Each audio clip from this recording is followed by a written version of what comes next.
Oh my goodness, what is it? It's like the middle of April now? Yeah, I guess there's about 3 weeks left. Gee.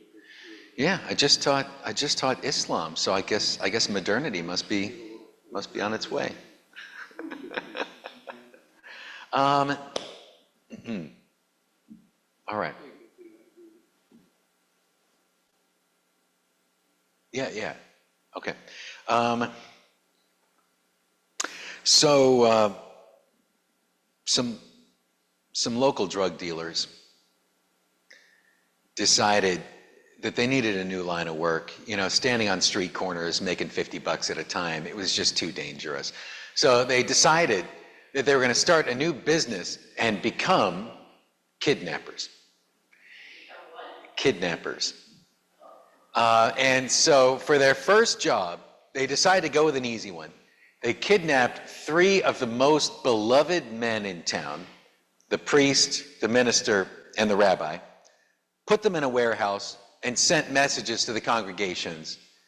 We're going to send your religious leaders back in pieces unless you send us $100,000 by the end of the week. So the week ended. And the kidnappers came into the warehouse, and there were the three guys tied up in the corner, and they said, hey, I'm afraid your congregations didn't exactly come through. Like not at all. And, you know, in this business, reputation is everything. We're just getting started. If we don't kill you, then nobody's ever going to pay one of our ransoms. So we're really sorry. We like you a lot. You've been a really good sport about this. We are about to kill you. But since you've been so nice here, we'd like to grant each of you one last request. Any request that does not involve leaving this warehouse. And the priest said, you know, I've been in the ministry for 35 years. I have done 34 Easter sermons. And my last 6 Easter sermons were just kind of whatever. So I decided that for this year I was going to give the greatest Easter sermon ever. And I've actually been preparing it for a while. Now it makes me sad that I'm not going to get to give this great sermon. Do you think that before you shoot me, I could give my Easter sermon here? They said, Father, of course you can. Just a minute. He said to the minister, they said, what about you? He said, well, when I was back there in seminary school, I started, kind of as a pet project, memorizing the gospel according to John. And now, after 25 years in the ministry, it occurred to me the other day in the shower, I can now recite the entire thing from memory. And it makes me sad that I'll never get a chance to do that. Could I do that here in this warehouse before you shoot me? They said, Father, yes. Just a moment. Rabbi, do you have a last request? And the rabbi said, yes. Could you shoot me before they start?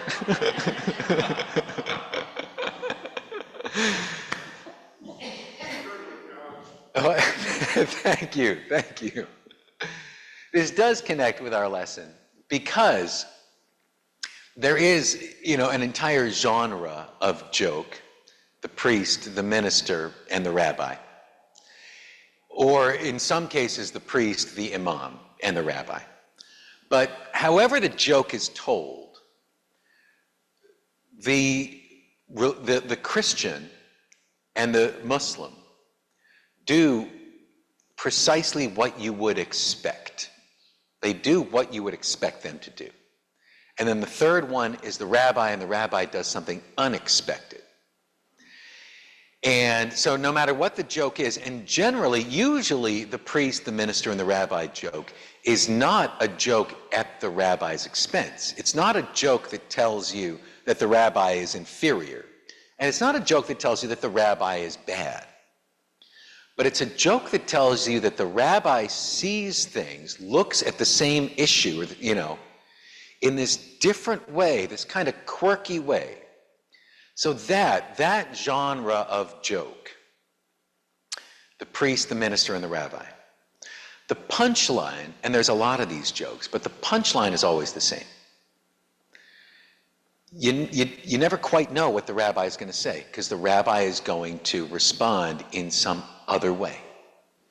And that, I think, connects with the topic that we're going to be looking at over this next couple of sessions.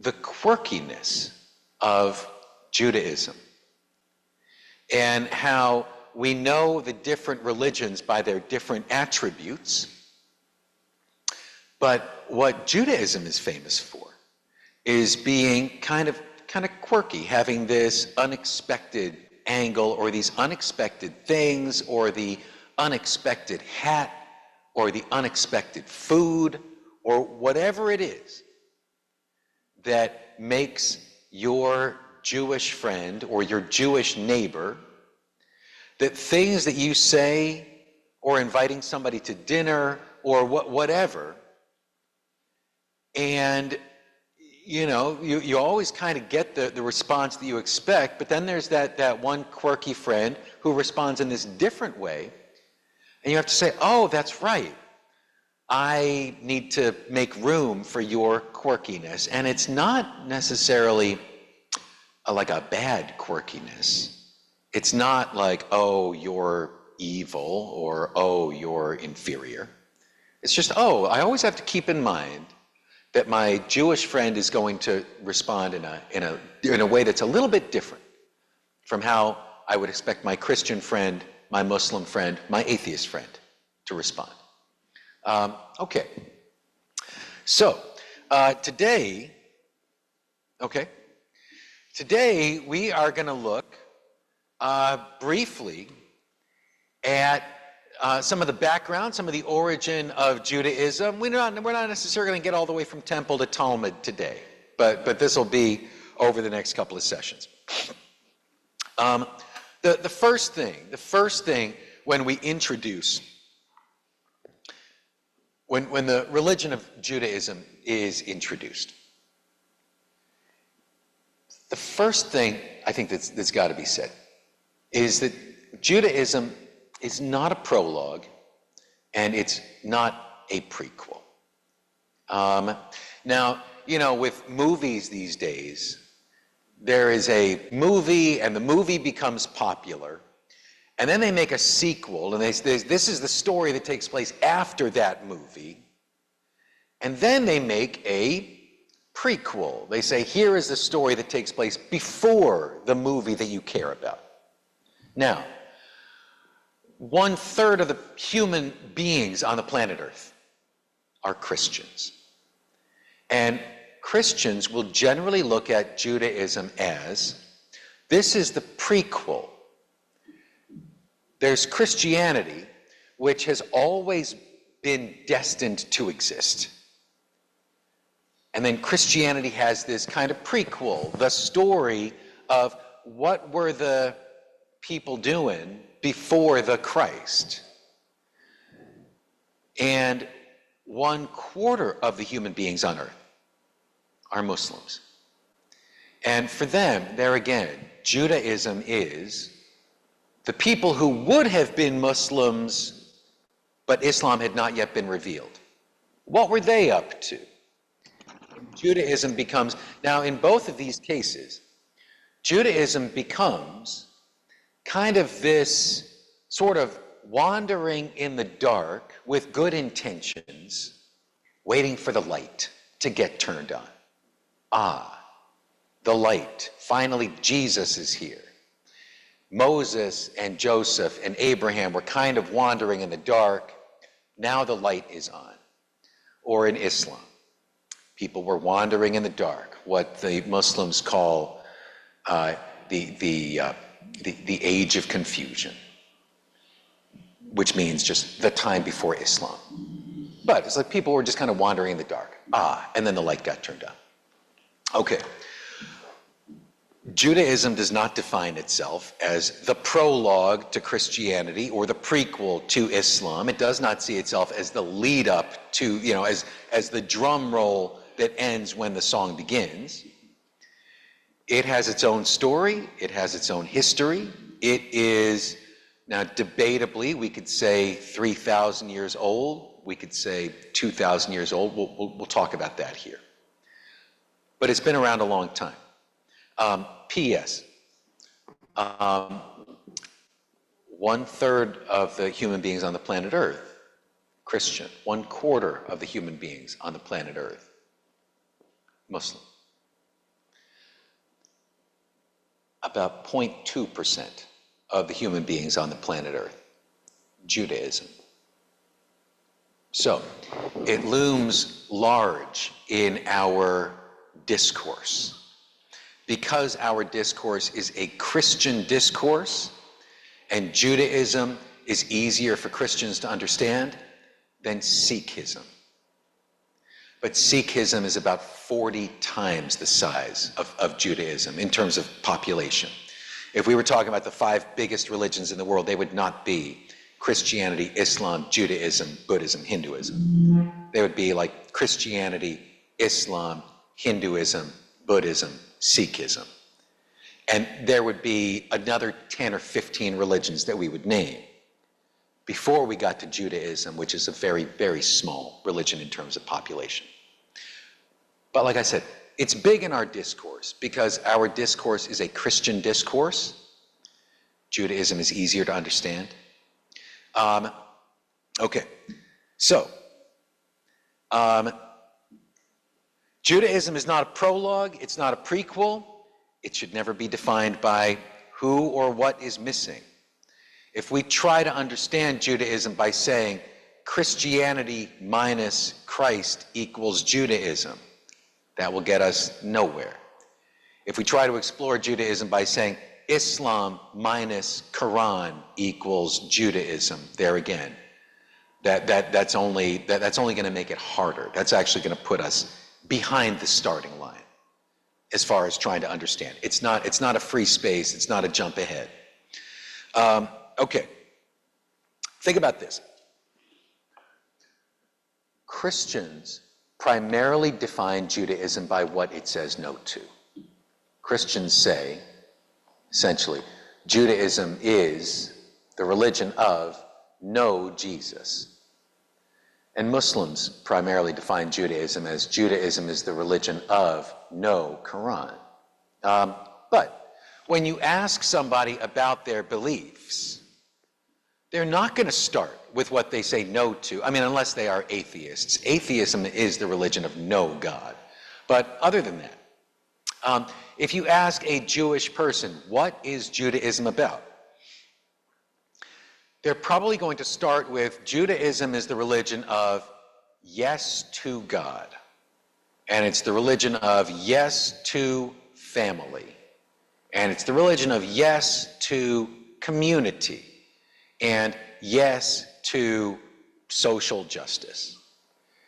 They're going to do a lot of yeses before they get around to, oh, and by the way, since this might be the question on your mind, it's also the religion of no to Jesus. But primarily, it's defined by what it says yes to. Every religion, except for atheism, should be defined by what it says yes to. About 2,000 years ago, there were certain people within Judaism who said, the Messiah has come. The Messiah has come. Certain people within Judaism said this. Interestingly enough, okay. Certain people within Judaism said this. And people said, well, the Messiah, the coming of the Messiah, how do you know when the Messiah has come? You open up the scroll of the prophet Isaiah. And Isaiah says, you will know when the Messiah has come, because there will never be violence again. There will never be warfare again. There will never be slavery again. There will never be meat eating again.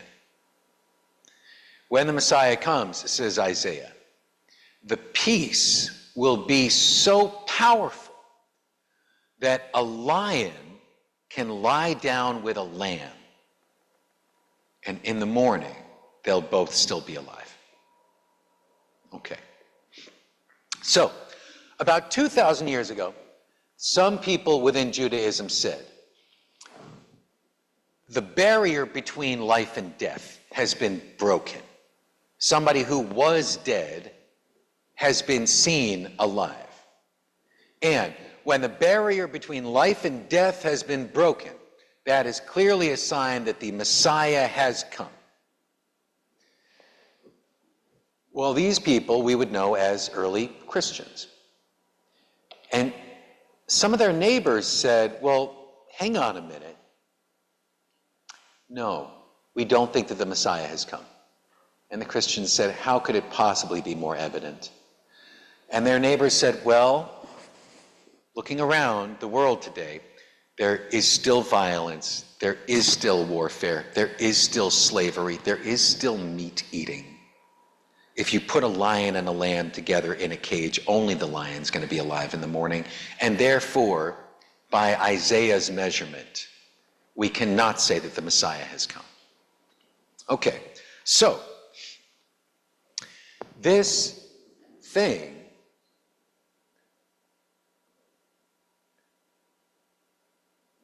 the Jews are sort of considered to be the most like stubborn people, because for 2,000 years they have refused to accept what is so clearly and evidently true: the Messiah has come. However, on the other side of this argument, any person can look around today with a copy of the book of Isaiah in their hand and say, look, there's still war, there's still slavery, there's still oppression, there's still, usury, there is still meat eating, therefore the Messiah has not come. Okay, so this thing of saying the Messiah came and the Jews didn't accept it because they are stubborn, actually it was something happened, whatever happened, but many people within Judaism did not accept that the Messiah has come and still have not accepted that the Messiah has come, because things are still going kind of wrong. Things are still pretty hard in life on the planet Earth. Okay, so this debate, has the Messiah yet come, and why are there still millions of people called the Jews who have not yet accepted that the Messiah has come? It's not because they're stubborn, it's not because they're stupid, it's not because they're deaf and blind. It's because they've read the scripture and they just look around and they say, look, the signs have not happened, therefore the Messiah has not come. Okay. It's not my job here to settle this debate. I'm not telling you whether the Messiah has come or not. I'm only telling you this: that a reasonable, intelligent, thinking person can look at the evidence of their eyes and ears and make a reasonable, intelligent argument that, like, no, if the Messiah had come 2,000 years ago, things would be pretty different right now. Okay. So I can't settle the debate. All I want to do right now is just demonstrate there is an intelligent counter side to the debate. And no, the Jews, quote unquote, the Jews, did not kill Jesus. Look at this picture somebody made of these evil-looking Jewish people and this blonde guy, Jesus. What in the world? Okay. The Jews did not have the authority to kill Jesus. If the Jews had killed Jesus, we would know it. Because the Torah says, if your son goes insane and says that he is a god, you will take him in the street, you'll throw rocks at him until he's dead. If the Jews had killed Jesus, that's how they would have done it. That's what the Torah says to do when your crazy son says that he's God. The Torah also says, you will not leave a dead body hanging out overnight. There again, crucifixion is something that is forbidden in the Torah. Jews cannot crucify people. The Torah says you can't do it. You're not allowed. Jesus died on a cross. From this we know he was killed by the Roman Empire. This was their standard form of execution. They had crosses all up and down the Roman roads. And Jesus' death was ordered by Pontius Pilate. Was Pontius Pilate weeping and singing sad songs about how bad that he felt while the temple priests pressured him to do this thing? Pontius Pilate was the governor of Jerusalem from the year 26 to the year 36. He was removed from that position because he killed too many people without trial. He sent too many people to execution without a trial. Pontius Pilate would crucify you before he would even look at you. Pontius Pilate was a maniac. He was called back to Rome from Judea for unnecessary cruelty to the point that the flow of wealth was disrupted by how cruel he was and how many people he was willing to kill. And Pontius Pilate left, and there's the old story, perhaps apocryphal, that Pontius Pilate became the governor of Jerusalem because he accidentally passed gas while he was at dinner with the emperor. And then everybody laughed, and the emperor said, "You won't be laughing when you're stuck there in this place that nobody wants to be." Anyway, Pontius Pilate, not a likable guy, not the guy from the Andrew Lloyd Webber musical who goes around moping and singing songs about how bad he feels. He did not feel bad. And Pontius Pilate leaves Jerusalem in the year 36 to return to Rome. He's never heard from again. He vanishes. He vanishes from history. He's in a tremendous amount of trouble. He might have run away. He might have just got killed on the road. Whatever it was, there's never a sign of Pontius Pilate after that. And this is the Romans. They keep track of everything. But there's no Pontius Pilate anymore. So anyway, was he? So back to the question. Was Pontius Pilate a soft-hearted, caring, compassionate man who folded under pressure from the temple priests to kill Jesus? No. The temple priests had no such authority over him, and he was just a natural-born killer. That was him. All right. The Jews did not kill Jesus. Actually, Jesus was Jewish. What? Yes, Jesus was not a Christian. Christianity is a religion that was invented by Paul, like years after Jesus was dead. Jesus never heard of Christianity. He did not know that it existed. He would not know, if Jesus met a Christian, he would not know what they were talking about. But if he found out that Christians were telling people that he was a god, that would mean that they were accusing him of having committed the greatest crime in Judaism. And I think that he would be really concerned. I think he would probably go on a really quick world tour to every single church and say, "Don't ever tell anybody that I am God or that I said I was God." That's like the worst thing you can say about anyone. Okay. Jesus famously said, I did not come to abolish the law, meaning when he says the law, he means the Torah. I didn't come to throw out the Torah. Now he says, I didn't come to abolish, to replace the Torah. I came to fulfill it. Jesus, according to the Gospels, thought of himself as a religious reformer, somebody who was going to try to get the religion he grew up with back to basics, but not to break it and start a new religion. He never says that's his plan. He wants to fix some things that he perceives. And then he goes on to give some examples. He says, the Torah says an eye for an eye and a tooth for a tooth.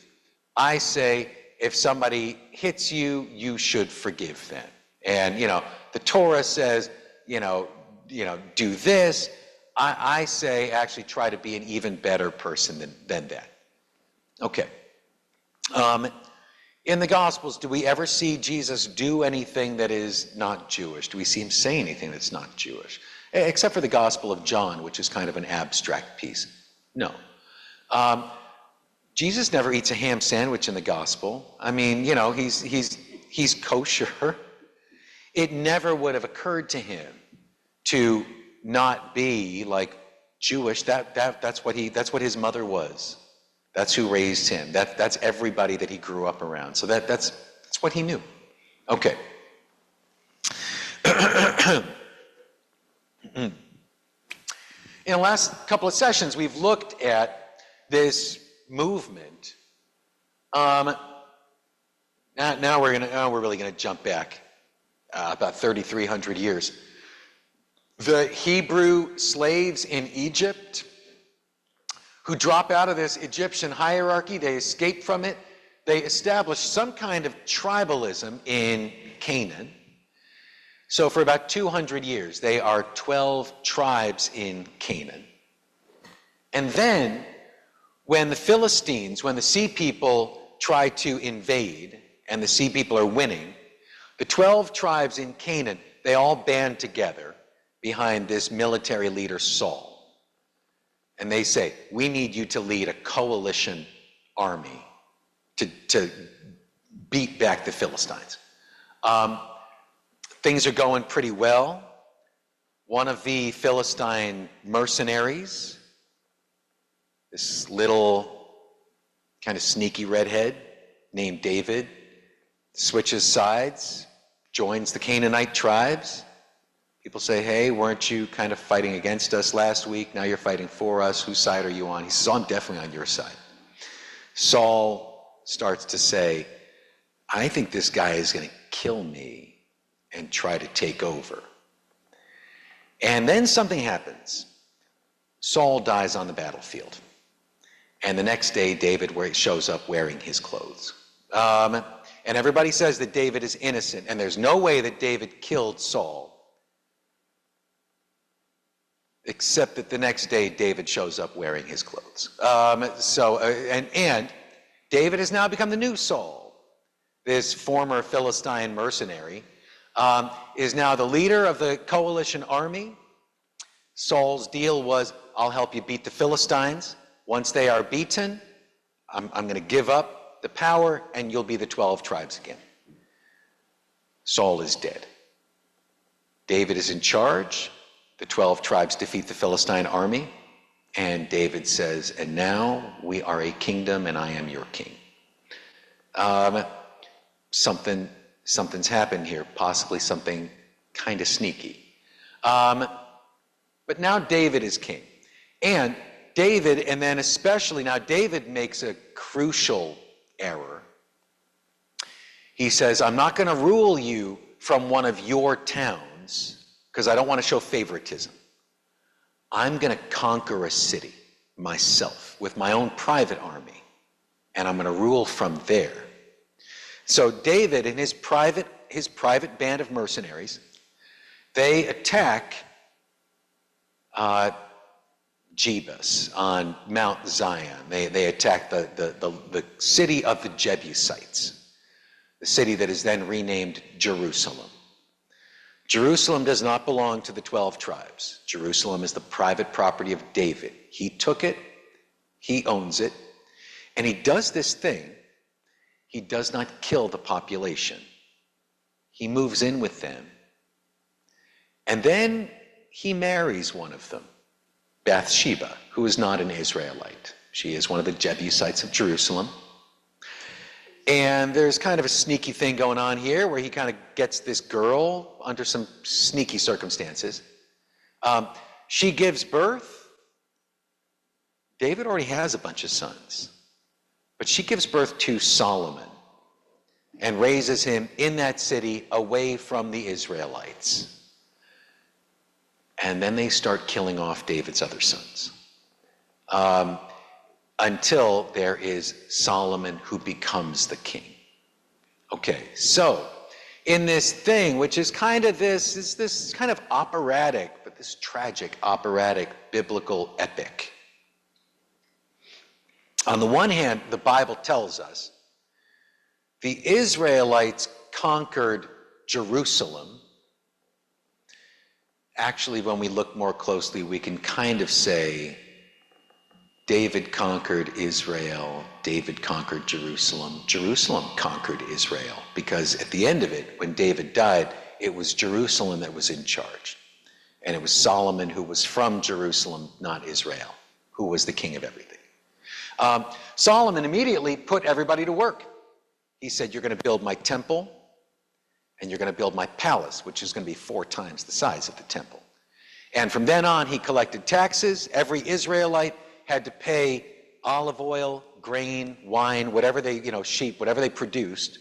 Plus, every Israelite was required to pay 3 months a year in masonry as part of their taxes.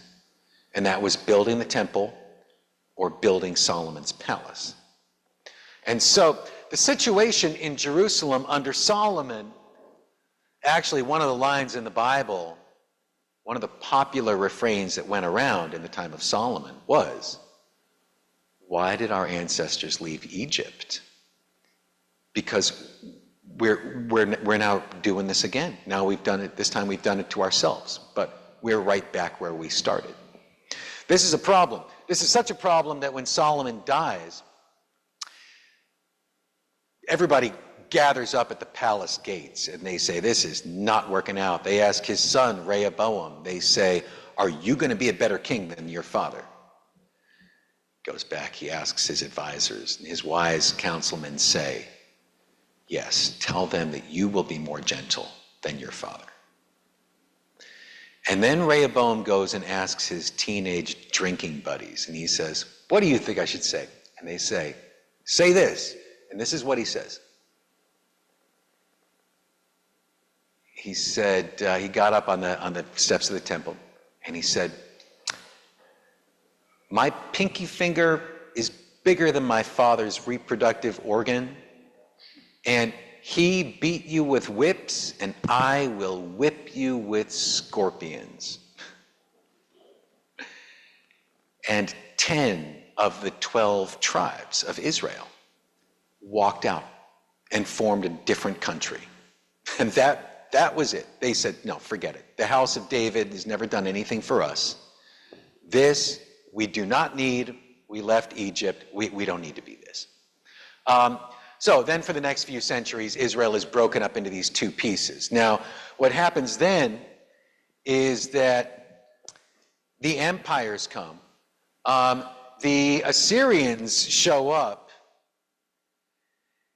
and they conquer that northern kingdom of those 10 tribes. That's how we get legends of like the 10 lost tribes of Israel, is because the Assyrians show up, they conquer that northern kingdom, which is more wealthy, it's more powerful, the people who left Solomon's son. And they conquer it, and they just drag everybody away in chains, and they sort of repopulate it with whoever. Now, quote unquote, Israel is just those 2 tribes that stayed with the house of David in southern Israel. They get pressured by Assyria, they pay the ransom. They get pressured by Babylon, they refuse to pay the ransom. Babylon invades, sacks the city, destroys the city, burns the temple, drags everybody away with hooks in their mouths, off to Babylon. then come the Persians, then come the Greeks. This thing keeps getting invaded. Now, when the empire's invaded, if you've ever heard the famous song, and it's one of the Psalms, by the waters of Babylon, we lay down and wept for Zion, while our captors, the people who captured us, said, sing us one of your old religious songs to make us laugh. Okay, you're familiar with this, one of the most famous songs in the Bible. What's happening in that song is that the wealthiest families in Jerusalem have been stripped naked and dragged away on foot with fish hooks in their mouths connected to a chain.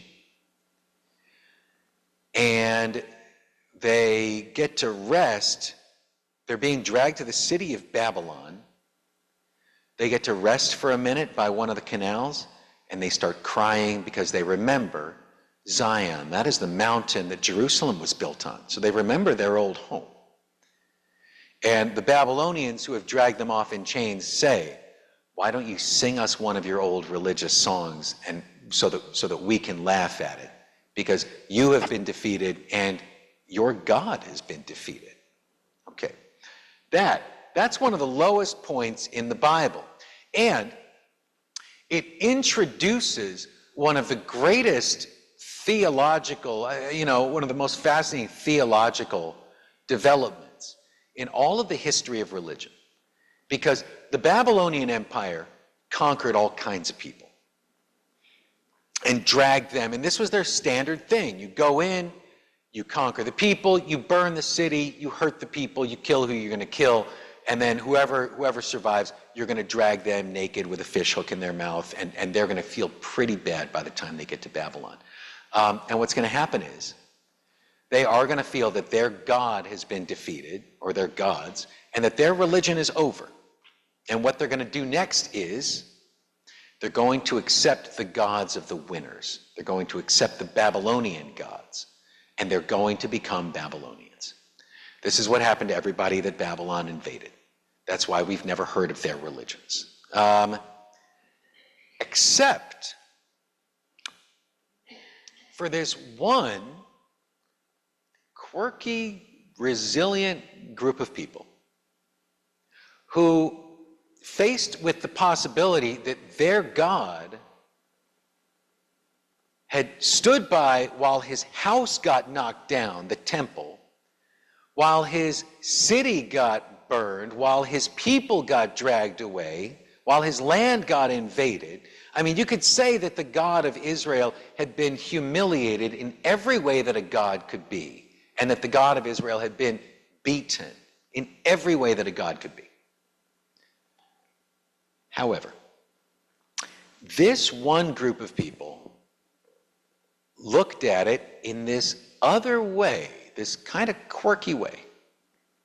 They said, no, the God of Israel was not defeated by the gods of Babylon. As a matter of fact, the God of Israel controls the gods of Babylon. And the God of Israel has used Babylon as a stick to hit the Israelites with, because they've been bad. And so, in this strange, fascinating moment, in the mind of this teeny, tiny minority, this little tiny group of people, let's remember here, Israel is the size of New Jersey. We're talking about a very small place. But this local God of Israel suddenly becomes the God of the planet in the minds of this one little group of people. And this is going to be their secret. And they're going to keep it alive, even while they're stuck in Babylon. And what their God, the God of Israel, who is all of a sudden who is all of a sudden the God of the whole world, who just got this major promotion. And what the God of Israel wants from them is for them to keep him alive by not dissolving into Babylonian culture and religion. Which means the God of Israel wants for his people to keep his memory alive by being different from the Babylonians, by being distinctive. Essentially, he wants them to keep him alive by being kind of quirky, kind of different, kind of idiosyncratic. And the set of laws about how to eat, laws about how to live, laws about how to clean your house, laws about how to do all of these different things. The set of laws is going to develop as a way of insulating this group of people who are now little nobodies in the middle of this vast empire. So, if they can stay quirky and different, they can keep this thing alive. Okay, so we'll look at that. We'll continue with that in our next session a month from now. Do we have any questions about? I know we've covered a lot here. I do kind of, whatever. I've thought about the Bible a lot. Do we have any questions about this? Please. I'm not sure how much it has to do with it. I have an acquaintance who has adapted Messianic Judaism.